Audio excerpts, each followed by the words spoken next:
I am the Merlin, the sorcerer of the ages, the guardian of ancient secrets, and the voice of the old ways. Do you think that the stones of Rome, with all their grandeur and might, could blind my sight? Do you believe that because I stand beneath foreign skies, far from the mist-covered hills of our sacred isle, that I am not attuned to the whispers of the wind, the songs of the earth, and the cries of the spirits? Foolish! My eyes see beyond the limits of mortal men, beyond the walls of Rome, beyond the seas that separate us. Time and distance are mere trifles to me. Let me show you just how far I can see, and you will understand the true extent of my power. Look around you and see the world as it truly is. But before we can talk of what is, we must first talk about what was. All things that are to occur have origins that birth them. Britain's fate has turned sharply over the past century. Constantine brought peace and knighthood to the land, but he was slain by the treachery of Vortigern. This led to Vortigern's rise and the Saxon threat, as the Saxons saw an opportunity to invade and conquer the land. Vortigern's tyranny sparked a rebellion, and Aurelius Ambrosius restored order, introducing feudalism and knightly warfare. Uthar's lust for all that was not his fractured the realm, leaving Britain in chaos and vulnerable to Saxon conquest. The Saxons have seen an opportunity to invade and conquer the land, and they have taken advantage of the situation.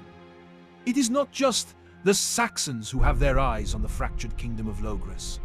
There are many great warlords who would take advantage of this time of anarchy. Cerdic, the last living son of Vortigern Tyrannus, not of his first wife, but the Saxon Rowena. He is more Saxon invader than person of Britain, and for that the people of this land will reject him. He poses a great threat for Britain, should the Saxon warlords unite behind him. King Idres is as much an invader of Britain as the Saxons. He represents the worst in men, an opportunist who will claim at any cost. He is amongst those who would profess that might is right, and for that I would wish him a swift end, but for the growing concern that his son Prince Mark would be far worse. Nanteliod, the descendant of Vortigern the tyrant, and Vortimer the people's king?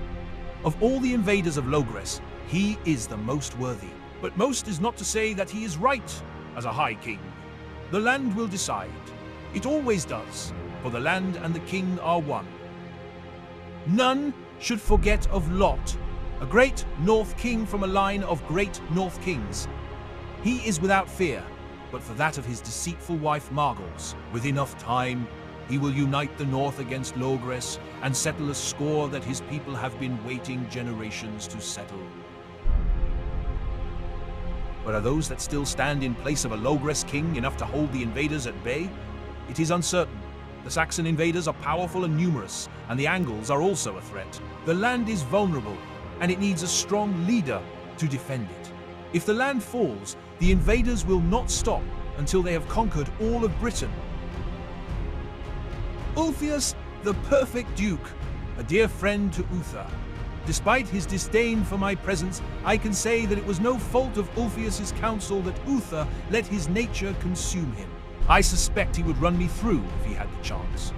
Even so, he remains the barrier that Logres needs from the Saxons and Angles, who press their advance further west. Duke Corneas is one of the rudest and most stubborn of men I have ever met, and it is in these qualities that he defends Logres from the north so successfully. It was a blessing that he did not meet his end when Octa and Eosa sacked Lindsay. I will share a secret with you now. It is what I have seen. It is not in these warlords that the fate of Britain will be decided, but in the caliber of the next High King and the qualities of the knights who stand beside him. The knights of Britain must be strong and loyal, and the High King must be wise and just. If they should falter, so too will the land.